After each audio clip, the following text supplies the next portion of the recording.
This generation rules the nation.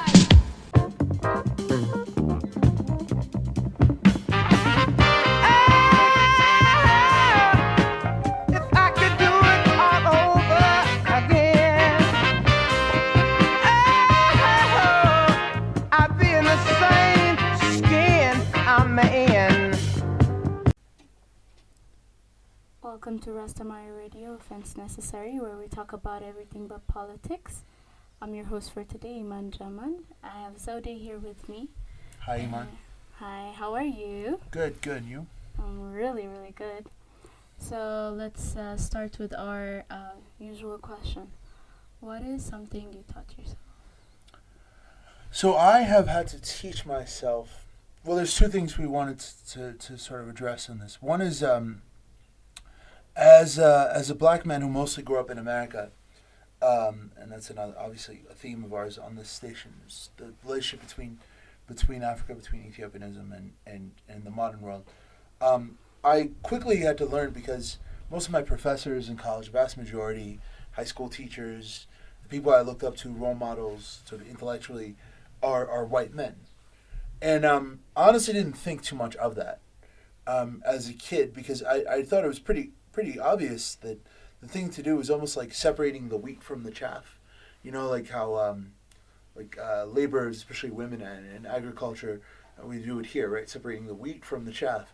Like, there's obviously a lot for me to learn from this professor, from this teacher, from this, media figure who happens to be a white man. I'm not going to ignore what they have to say or deprive myself of the education that I receive from that person, but I also have to filter it through, okay, but this person has, like all of us, their positionality, their class, their gender, their race, their ideological predispositions, and you have to kind of separate it out of the context of sort of that positionality in order to better, learn from and really take what you can from what this person has taught you. And within that, the second thing that inspired me, and a lot of people who are doing podcasts, are inspired by the people who are doing podcasts really well. For a while, I think Adam Carolla, the comedian who's somewhat conservative, was pretty big with the audio podcasts. And, going back to radio, there's this whole sort of trajectory that started with Howard Stern, who I think is the most significant, I think I've talked about this on here, figure in American broadcasting. Because he threatened a lot of people, and this is why the government tried to go after him, because he made people realize that unscripted, unfiltered, conversational talk shows and discussions are way more interesting than scripted stuff, and that you could have like an intelligent, smart, worthwhile conversation within a kind of informal or conversational format. So Joe Rogan kind of took that idea and into podcasting, and I learned how to do this, to the extent that I've learned how to do this, from people like him. And Rogan is an interesting guy on a lot of levels, and so we wanted to talk today about this controversy. This is now the second racial controversy that he's embroiled himself in recently. He's a very powerful guy. He's at it with Joe Rogan, correct, of the Joe Rogan Experience. He's at butting heads with CNN and with much of the mainstream liberal media these days. And there was one racial controversy involving the N-word. I honestly kind of give him a pass for that. But this one involves, we were just looking at the video, a conversation he had with Jordan Peterson. So first of all, Joe Rogan is a very eclectic figure. A little bit all over the map politically. Very laid back, very cool guy. Excellent, mixed martial arts champion, ultimate fighting champion. And now a commentator for UFC. He came up in the 80s and 90s. He's from Newark, which is the same region that I lived in, North Jersey, for many years. And he was in Boston for a long time. So he's from the 80s and 90s, the Boston and Newark kind of comedy world, which is still, kind of the capital of American comedy. So he's from that. And he was on a show called News Radio in the 90s, and then he kind of made a comeback as the host of Fear Factor, which was an early reality TV show in 2000. And now he's a podcast guy. Very well-read guy. Really interested in self-help and in psychology. Very active in a lot of different things. Not necessarily the smartest guy and the most intellectual guy, but that's okay. I mean, he usually is very humble about that. And in fact, the reason he's all over the place politically is he'll often have political commentators on, and he'll kind of cede the floor to them, or he'll kind of he'll look for common ground with them, and he's not very confrontational when it comes to that kind of thing. But he has on his show recently this also very controversial, and these are two of the most influential people in the popular culture right now. Like literally, if you did a list of like Forbes 100 most influential people, and if it was a really accurate list, both of these people would definitely be on it, and probably high up. Joe Rogan, the other is Jordan Peterson, who I think a lot of people know. Psychologist, right? Psychologist, right? Clinical psychologist. Also a public intellectual who has opinions about everything, mostly kind of self-help, life. And I listen to both of these guys when it comes to my own sort of need to motivate myself and so on. So again, you can learn from the white men, and you should. But you should also kind of have some detachment and understand, like contextualize it in what postmodernists call positionality, right? Okay. Your race, your gender, your class, your ethnicity, and all that. So what was it about the Joe Rogan comment that he did with Jordan Peterson? So Joe Rogan is on his show with Jordan Peterson, and they're responding to something Michael Eric Dyson said. Okay, so Michael Eric Dyson, real quick, is a black academic guy with glasses of beard. He's actually been around in the public light much longer than either of these two. Him, Cornel West, they kind of play that black academic, but also a little bit sort of jive talking kind of thing. But, very, very bright guy in his own right. So he and Peterson engage in these debates. And he's been on Rogan's show, whatever. They all talk to each other. Dyson is more liberal. Peterson is a little more conservative, right? Especially on identity issues. And Dyson apparently called Peterson an angry, mean, angry white man, right? And Peterson and Rogan are talking about this. They're kind of laughing it off, whatever. It's a lighthearted conversation. And then they get into something that is, at first, misguided, but in a kind of commonplace way, and then deeply, deeply, deeply problematic, and relates to what we're doing here, which is we're having the same kind of format as what they're doing, but we're doing it in the context of Africa and talking about modernization coming to certain places and this kind of elite intelligentsia. And I'll get to why this relates to what we're doing here specifically in our kind of world, the places that we frequent, the people we've had on in a second. But first, this is what they say. So people are welcome to go look at the video. And we'll have a link right in the description, hopefully. So Peterson says, Dyson called me mean, angry, and they're laughing off, and they're like, he's like, you're not even angry, or you're not even mean. In fact, you're not even white. And then they kind of jokingly do the whole like, well, I'm actually like tan, and the other guy's like, well, I'm actually Italian, and well, actually, he's not even black, he's more brown. These are such silly notions. Now, when I was a child, we used to say this stuff all the time. My mom is actually not black; she's like dark orange, and my dad is actually like this, and that's the reason kids say that is yes, technically, biologically, it's true. The obvious response from Michael Eric Dyson and others is, well, race is a social construct, and these people have a certain white privilege in pretending it doesn't exist, right? But that's expressed as a very childlike conversation, because the reason children say this is that children are not socialized.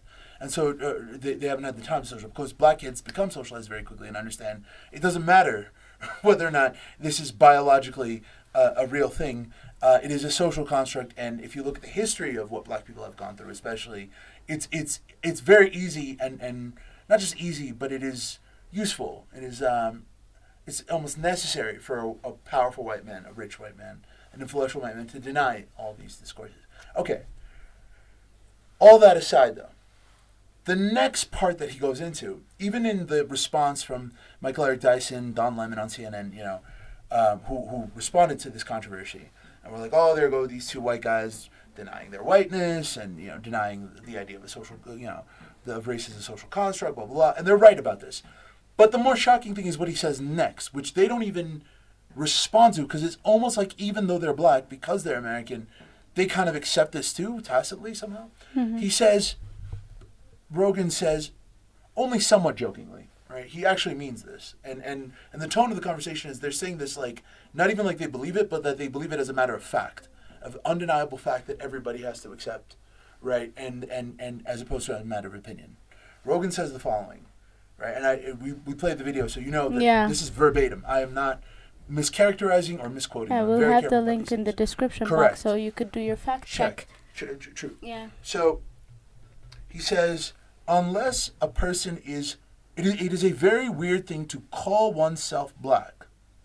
First statement. It is a very weird thing to call oneself black. Already we're going down weird territory here. Unless you are 100% African,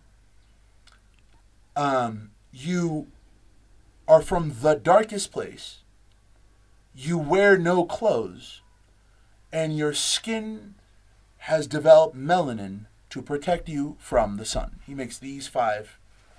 What does 100% African even mean? There's a number of parts of this that you might scratch your head and go, what exactly does this mean? Okay? Yeah. So I wanted to break down this sentence, because I think in breaking down the sentence, we kind of get to fundamental issues here that are another part of why I wanted to start this podcast, other than I was inspired by the likes of Rogan, Peterson, Howard Stern, and any number of other successful white men, right? So, first step. It is a very weird thing to call yourself black. Trust me when I say, as a black man in America, if I were to even intimate, especially the way I talk, which is white, okay, we'll get to that in a second.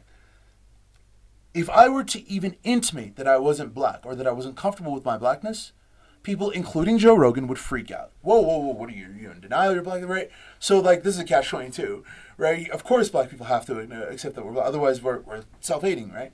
Okay. Whereas it's easy for a white person to be like, oh, I'm just an individual. Okay. But the other part is to call yourself black. Yes, black and white are not exactly, as far as color, the color palette. Yes, we all know this, right? The 4-year-old kids have this conversation all the time. However, this idea, unless you are, it is very weird to call yourself, who came up with these designations and with the whole social construct based on that? Specifically, it's a North American thing, right? There are racial or tribal issues everywhere. In South America, it's more gradations, right? From mestizo, mulatto, and so on. In Ethiopia, in Africa, in Europe, race actually, in French, ras means ethnicity. Mm-hmm. Even in English, in Irish literature, at the end of James Joyce's famous novel, A Portrait of the Artist as a Young Man, he famously says, I am going to set out to forge in the smithy of my soul the uncreated conscience of my race. By race, this actually relates to the whole controversy with Whoopi Goldberg when she said the Holocaust isn't about race. People freaked out because you're not supposed to talk about the Holocaust. Yeah. She meant black-white. But see, race is not understood in that way and elsewhere. So the black-white dichotomy is a North American phenomenon that is tied to Puritanism, the fear of contamination by black people, by natives, even by Catholics. Right? That's what Puritanism is. Let's purify ourselves, right? We'll burn witches if we have to, as they did in Salem in the 17th century, right? To rid themselves of contamination. So this is not a designation that black people decided. This is not one that we created. This is not one that we are in a position to, even if we wanted to, for whatever reason, deny. Yeah. Right? But but he comes at it from, what kind of person goes around calling themselves black? Already, for good reason, you're putting your foot in your mouth, right? Yeah, of course. And also, Peterson's response was just he's not even black, he's brown. I'm like, who are you to say that? Yeah. But, okay. Right. Carry on, I'm sorry. Yeah, no, you're absolutely. It's the first reaction is, I'm sorry, who are these people? Let's talk about this, right? You've never walked around in a black person's skin.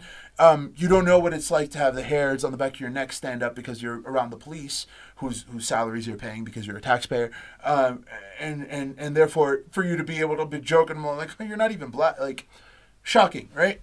But it gets worse. Actually, it gets worse because the next thing he says, and again, the fact that they say this. Not even as a matter of this is what I believe or this is my opinion, but this is the truth and everybody knows it. And haha, of course, right? Common sense, right? That's what's interesting to me about this. The second thing he says is unless you are 100% African. And as you said correctly, what does it mean to be 100% African? This is another incredibly obnoxious statement towards black Americans because the reason that almost all black Americans, those who are the New World black people, who are the descendants of slaves over hundreds of years, almost all of them have some European blood. Almost all of them. That is also, like the designation of black, not a choice. That is the product of having, among other things, rape from white masters of their black citizens. So for a white man to sit there and giggle about this hundreds of years later is unbelievably obnoxious. Unbelievably. But, okay, 100% African, as if, he's not aware, of course, of the ethnic divisions. Like, in Ethiopia, people are killing each other all the time over all of the ethnic divisions within one country in Africa. So literally, like, when I remember hearing a lot of us Ethiopians in Jersey would hear people ask, do you speak African?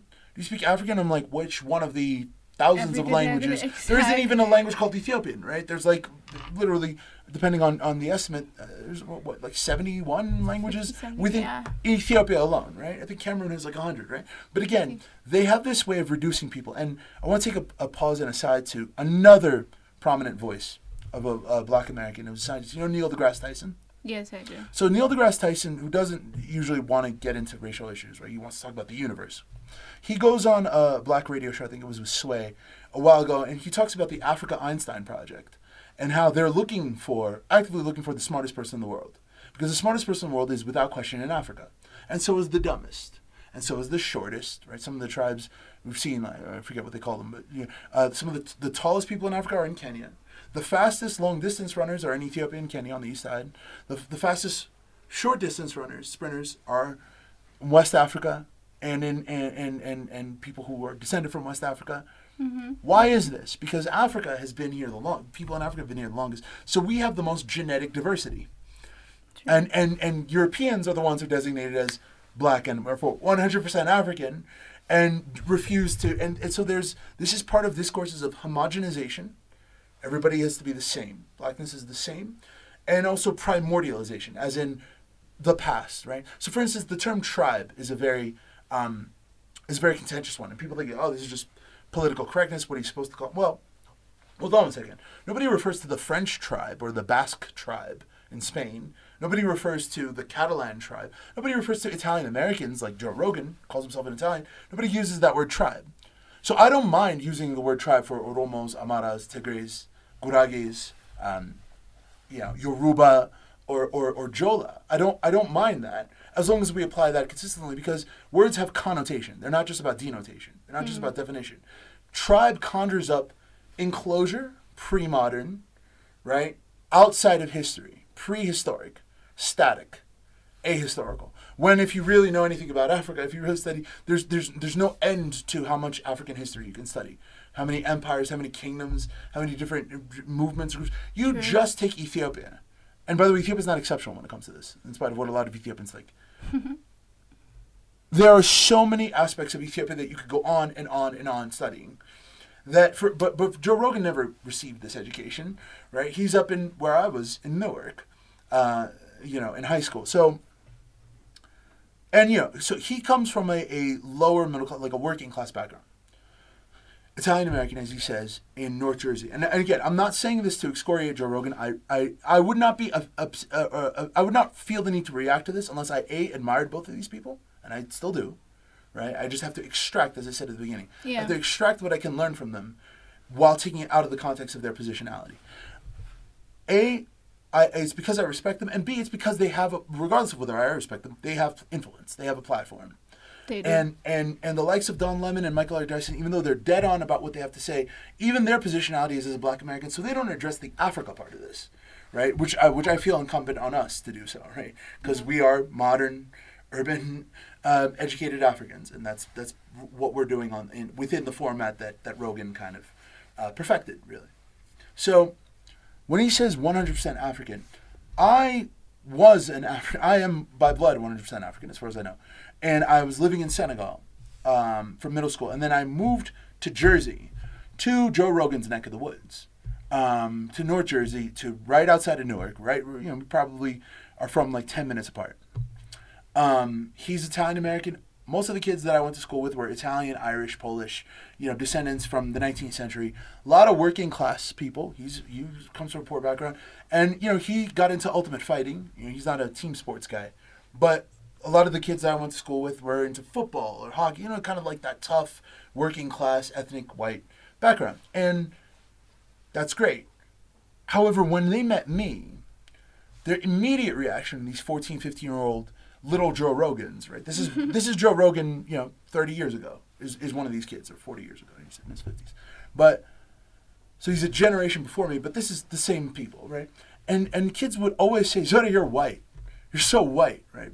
And I had a few reactions to this. One is, it's interesting that no black people are shaming me for being white. It's only white people. Secondly, white is an insult. They're using white as an insult. And the implication is you're self-hating, you're trying to be white. And yet they are themselves white, using whiteness as an insult, right? So if anything, that is the definition of self-hatred. And another thing is, obviously, what they mean is stay down, because whiteness is defined as all of the behaviors and qualities that are likely to lead to success, on the most viable paths to success, professionally, academically, dressing a certain way, talking a certain way. I'm too black to be in honors courses. I should be in CP, right? College prep, right? I had teachers in the honors, when Ethiopia would come up in the context of the Old Testament, would insult me. Right, like insult you. Right. Because how dare you mention Ethiopia now? Like Africa is like, wow. Yeah. No, they had this mentality and would come out, and they were usually careful about it because these people are also typically quite liberal. Joe Rogan sometimes is actually quite liberal, but it would come out every sudden, and you would be shocked at seeing the sense of the dismissive, smirking sense of humor is what I saw again with Rogan there. But all this is to say. I wasn't going to let a 15-year-old suburbanite from Nutley or somewhere on the outskirts of Newark, from Morris County, whose only interactions with black people are most likely on television or playing basketball next to them, tell me, who grew up in Africa, that my father isn't black. His friends, the other academics that I grew up around aren't black. All these role models that I had weren't black because they don't fit their reductive... Because they're not naked and not from the dark place. There you go. It's easy. It's back to that. They didn't grow the melanin. And so that thing with the melanin, though. I'll get to each one of these statements, but go ahead. That thing with the melanin. First of all, for me, like the 100% African is so problematic. I don't even think that makes sense. And then the whole thing where they got a lot of melanin to protect themselves from the sun. I'd like you to say something about that because I don't think that's factually correct, is it? I'm going to break down each one of these parts of this one sentence, right? Okay. So I'll get to that at the end. But thank you. That is important. That's ultimately what this is geared toward, is this completely pseudoscientific misrepresentation. And you're right, because Joe Rogan has had Graham Hancock, another guy who misrepresents Ethiopia quite well in a book that Ethiopians still read called The Sign of the Seal, which basically argues that the Masons are the ones who built Lalibela because he's an Australian guy who doesn't know what he's talking about and believes that black people couldn't possibly build this on their... Wow. But I mean, he doesn't say that out front, but that's what I got out of it. There are a lot of theories about that, right. But Right, I mean, you could say the moon people built the I mean, aliens right. Space. But regardless, Joe Rogan has had him on. He has a lot of like intellectual types on, right? And he's especially interested in anthropology. One person characterized his show as listening and being riveted, and it is riveting to hear him talk for hours about chimpanzees. Right, like he'll talk about just the most random stuff, but a lot of it is sort of about anthropology or about nature and about human societies and all these theories. So it is shocking that he would say that, especially since even an uneducated, even probably that 15-year-old version of Joe Rogan that I mentioned, knows that is not how humanity evolved. But we'll get to that in a second. Let's go back to 100% African. Okay. The next part is from a dark place. From the darkest place. And one person I discussed this with yesterday, I was like, it's funny because he says from the darkest place and then he talks about being burnt by the sun.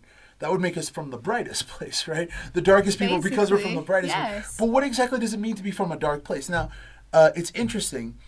There are a few people, there are a few strands to this part. But Michael Eric Dyson, when he goes back on and responds to this on Don Lemon's show on CNN, says he's hearkening back to Joseph Conrad and the book Heart of Darkness. For those who didn't read that book, if you've seen the film Apocalypse Now, which was made by Coppola, the same guy who directed The Godfather, Marlon Brando plays Colonel Kurtz in Apocalypse Now. It is a adaptation of Heart of Darkness to the Vietnam War. So it's a story that has endured. It's a great novel. Okay. Right? And Joseph Conrad is a great, great writer, no matter what anybody says about him. Right. However, Joseph Conrad was writing at the turn of the century, a little over 100 years ago, right? Wrote a book called Heart of Darkness. It's only like 80 pages. Really fascinating read. about colonialism, because he participated. He was a sailor for the British, I think, for the East India Company or something. He's actually a Polish guy originally who becomes English and writes in English. He sails for the British, and he writes a book about a guy named Kurtz, right? And they kept that name for the Brando character in Apocalypse Now. This guy named Kurtz is a Belgian trader, Trader. He's a guy who trades, right? He goes to the Congo. Now, this is in the context of something that white people don't like talking about, but there's this little thing called the Belgians in the Congo, and I think about 10 million Africans were genocided, and people don't really talk about it, right, around this period. But Conrad does talk about it, to his credit. He shows, in that book is about how this guy named Colonel Kurtz, or this guy named Kurtz, goes to the heart of darkness in Africa, down the Congo River, and he's so overwhelmed by the savagery and the wilderness, and really it's about he has no external restraint.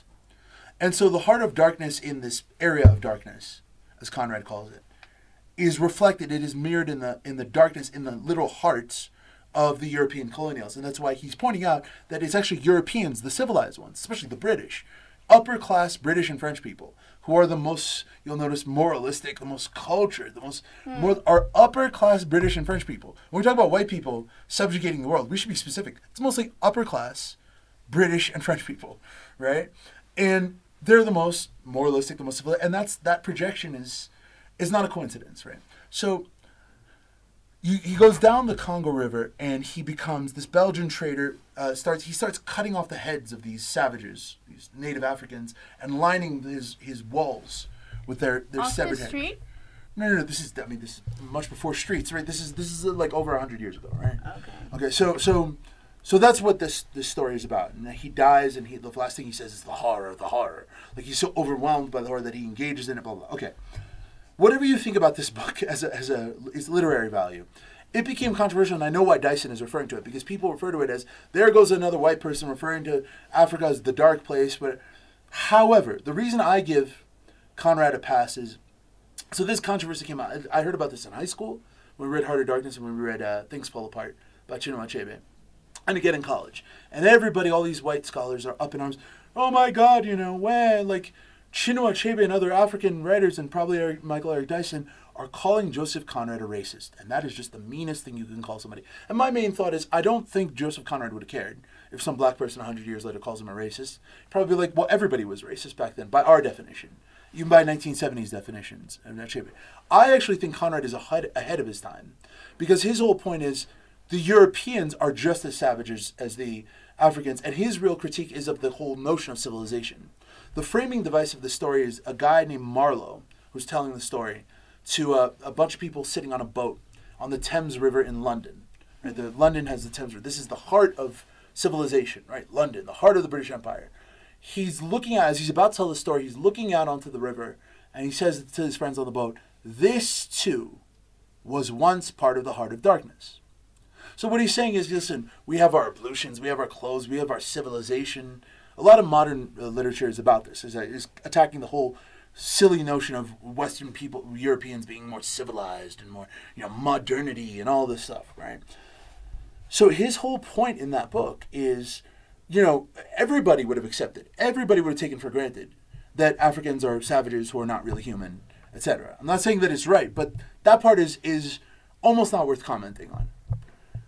The real interesting commentary is, but we are the same too. We're just pretending to be civilized. Civilization's pretension. And in that sense, he's anticipating something that happens about 10 years later, which is World War I, which is about as uncivilized and as mad. European civilization lost its freaking mind in World War I and started killing each other.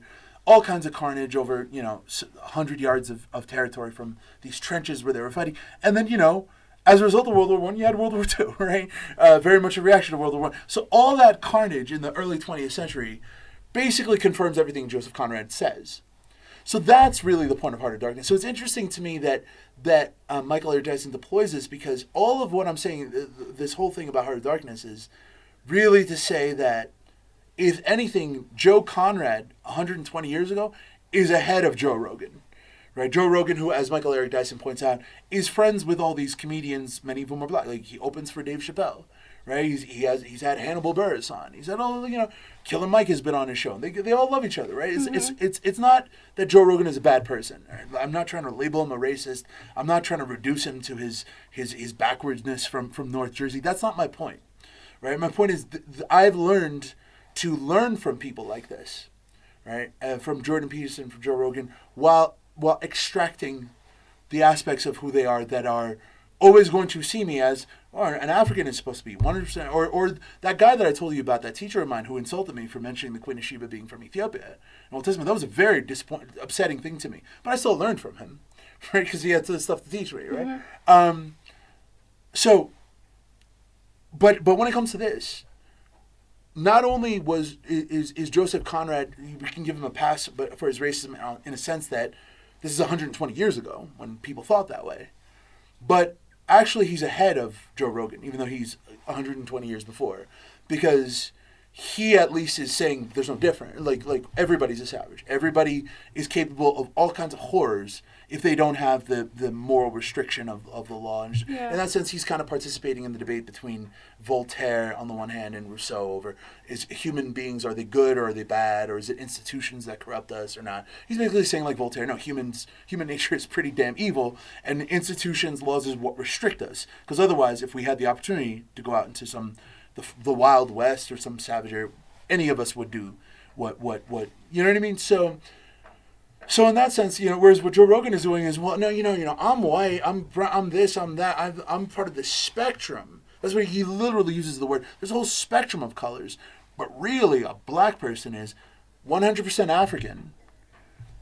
Wears no clothes. Okay, so the next part is about wearing no clothes. I know that these people are fascinated when they talk about Africa. They don't have a lot of images of you and I. I talked to a Black American guy here who came by here, and he was like, "I'm seeing all these big hotels. I'm seeing all these restaurants. That's not what I thought Africa was." And I'm like, "Of course, those tribes in the rural areas do exist, but it is interesting that they always want to define us." Even, people I studied history with at the PhD level in the U.S., Americans who studied African history, a lot of them were into, this quest for authenticity stuff. Like, they want to go out into the rural areas, and either, they're hippies who want to go find, the water spirits in the Dogon villages, or they're linguistic historians who are trying to define the Yoruba through the gendered pronouns, or they're aid workers who just want to, save the world, right? But all of it is part of, I'm backpacking through, backward in time, primordialization of Africa, defining Africa from its non-development, right? I'll give you another example. I was talking to somebody I grew up with, an Ethiopian man from our community who was at the United Nations. And this is, again, surprising to people because the United Nations is all these liberal, sophisticated, cultured elites, diplomats and stuff, kind of like the British colonialists and the French colonialists who are just so above it all. And he said to me in Amharic over and over again, he said, "Lennasu," for them to get their plans, "Lennasu, Africa madagelabatum." Africa must not grow, it must not develop, for them to be able to execute their plan for the world. Why would that be? Well, I mean, because there's all kinds of reasons, but for one reason, economically, right, the laws of comparative advantage, all the things that they want to keep Africans at the level of producing raw materials, right, being low on the supply chain, being able to, even all that civilizational superiority, all these humanitarian discourses about genocide and human rights, on some level, even the idea of Western countries are, as if that's a clearly defined thing, and African countries are dictatorships, as if that's a clearly defined thing, right? And so dictatorships are bad and democracies are good, and that means that we have a civilizing mission. We have the moral obligation, not just the right, but the duty to go into your territories, impose our economic and political systems, right? Extract labor and exploit African labor, and if necessary, steal natural resources. So no, they do not want Africa to grow, to coalesce, right? And so this is somebody at the UN saying, and he kept saying, but we're still growing, and he kept saying to me, they have not been able to accept it. They can't accept the fact that Africa, there's almost like an insistence, and I'll get back to why when it comes to Rogan and Peterson, and what their conception of Africa as primordial, as homogenous, how that feeds into their debates. Ideological and identitarian debates within the United States in a second. But first, okay, so 100% African.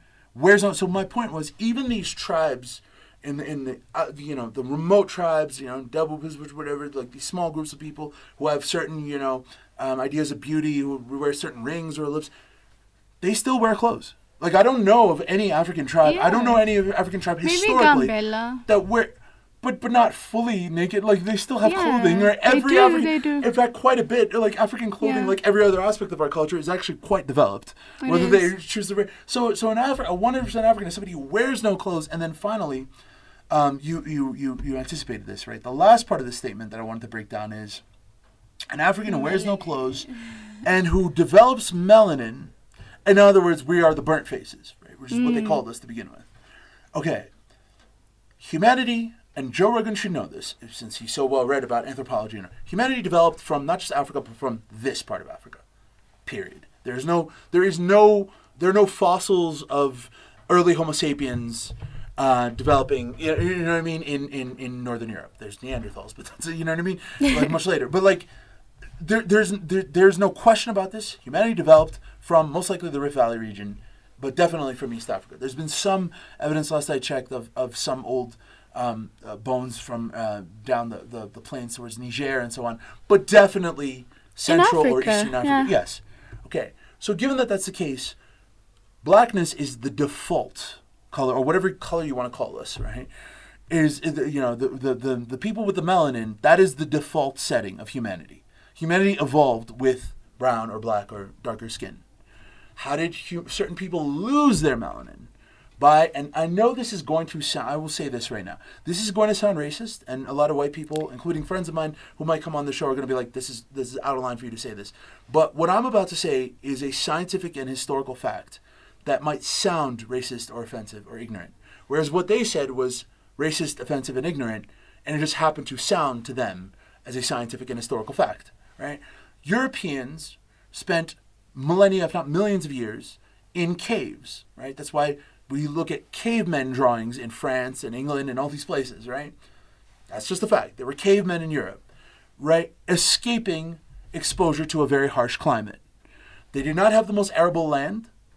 They had a very difficult climate, and so they developed the ability to go to other parts of the world, and in some cases, like the Norsemen, the Vikings, and so on, they had a culture of pillaging and reaving and raiding, right? And possibly enslaving other groups. But that's from going into the darkest places of the cave, right? It's you go into the darkest place and you lose your melanin, or you lose your whatever it is that protects you from the sun, and you adapt to a new climate. Yeah. Right? And Joe Rogan knows this. But he wants to believe, or he's part of a society that needs to believe this. Needs to believe this in the most flippant, like, well, yeah, common sense, of course, Duh, 100% African, wears no clothes, burnt by the sun, in the darkest place. Yeah. Right? So he says this flippantly, a belief system that is contrary to everything that he is. I mean, he's a 50-something-year-old guy who's read tons of books and who's had tons of in-depth conversations about these issues. So all of this is, to wrap this up, is that, to me, sitting where we're sitting now, I don't want to get into hyperbole. I don't want to exaggerate this by saying like we're a threat to the system or anything like that. But on some level, when that Ethiopian guy, older fellow at the UN told me, they cannot accept that Africa develops. We are not supposed to read, to learn, to grow, to you know what I mean? Like it's little Joe Rogan in my high school in Jersey telling me you're not black enough for me because you don't fit these these incredibly reductive, homogenous false statements of blackness. Right. Like fully false, and it's so injected in the system. Right. And it's necessary. It's necessary for them to win a debate with another American guy. Michael Ayers is an American guy. They're having a debate about identity and about ideology. They're winning. To have that argument, we have to remind you, because, listen, slave owner, and again, I'm not trying to compare Joe Rogan to a slave owner, but slave owners used to have this discourse as well. In order to deal with the guilt of what they were doing, they would say, well, these people were taken from Africa. They were heathens. We put clothes on their backs. We gave them the light of civilization and of Jesus, right? We saved them, right? Even though you could argue that the Jesus story actually comes from Africa. But again, we gave them everything they have. That's why they're civilized. That's why. So even if we make them work the fields, even if we insult them, even if cops are shooting black, whatever it is that we do, at least you're not in Africa, because you know what that's like. That's like wearing no clothes and walking around in the sun, what the hell, right? So homogenizing and primordializing, defining Africa along these incredibly reductive and also inaccurate fully lines inaccurate. is necessary for their own politics. And that's why for them to sit here and listen to, this is the last thing I want to say about this, for them to sit here and listen to, and again, I wouldn't normally go on like this if it wasn't for the fact that I respect Joe Rogan, I respect Jordan Peterson, I listen to what they have to say about a lot of things, and more importantly, they have a huge audience, right? And they have huge, so it does matter. Whether I care or not, somebody's going to care, right? A lot of people are going to care. But as far as these discourses around blackness, right? What Dyson and Lemon, even in their response, don't do is react to the part about all the stuff he said about, for the most part, right? And for them to see people having the kinds of conversations we're having in Addis Ababa about public relations and CRT and crypto, and to have people come in and talk about alternative medicine or alternative, you know what I mean, the stuff that Masawek came in and talked about, different systems of thought, or people who are interested in meditation. It's like all of this array of belief systems, of ideas that are emerging in Africa today. For them, that's a threat. It's a threat for them to receive the awareness, the exposure to what we're shining a light on this station and in other media platforms. Because as long as people are out there saying these things, exposing this, as long as this exists, they can't make that move, that argumentative move to, oh yeah, you're using the word black, don't forget about Africa. That's what a real black person is. Wears no clothes, just dark place, right? They have to be able to make that move, and they've been making that move quite a bit, and kind of in order to tell minorities, know your place. No matter what, even if we're hunting you down on the streets, as the police are, at least you're not, hunting for food in Africa. You know what I mean? Like, that's an important move to them. But if I would submit that if Joe were to, I don't mean to put you on the spot here, Iman, but if Joe Rogan, who has talked about all the trials and tribulations that he went through in his 20s and how he was kind of a meathead in his 20s, kind of is now still, right? And sometimes, if Joe Rogan were to talk about when he was 24. Right, and he was just into fighting, and I don't think he got an education or anything. You know what I mean? Like, he was kind of just compared to someone. You are now that age, right? You are a law graduate at Ethiopian and International, right? You have a whole array of experience. You've taught yourself all kinds of things. You have discipline to pursue this stuff in self-help, in alternative thinking of different kinds, right? You've learned from the traditional culture that you came from, but you've also expanded your horizons, right? And you're a black woman, right? Yeah. And you're an African woman, right? For him to have to be confronted with that, and to him to be disabused of his notion of what an African really is, a 100% African really is for him to necessarily have to confront his privilege, right? There's a reason that a meat-headed, dropout or whatever, or a guy who made all these mistakes or didn't know what the hell he was doing when he was 24 can still make it out there. Part of it is that he's talented and hardworking, but part of it is that he's a white man, right? And so, when I think back to how they got the conversation started, and one more thing, right?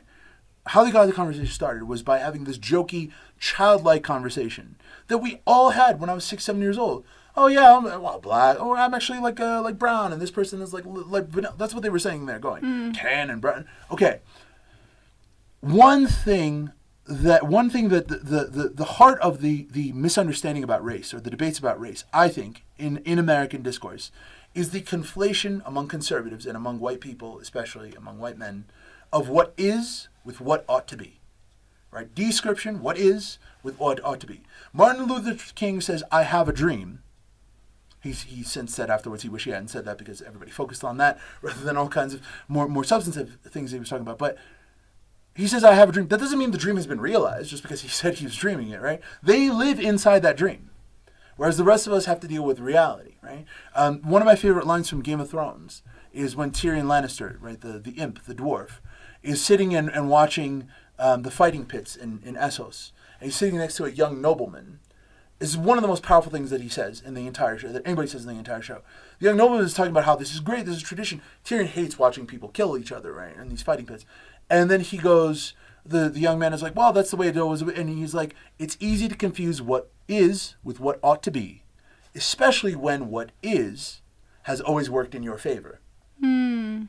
Right? Oh yeah, that's a good line. Exactly. Like when I think about, I mean, within Ethiopia, I'm definitely a privileged person, right? Izana and I were talking about this when he came on, how like we're the privileged white guy, right? We're the privileged young white boy here.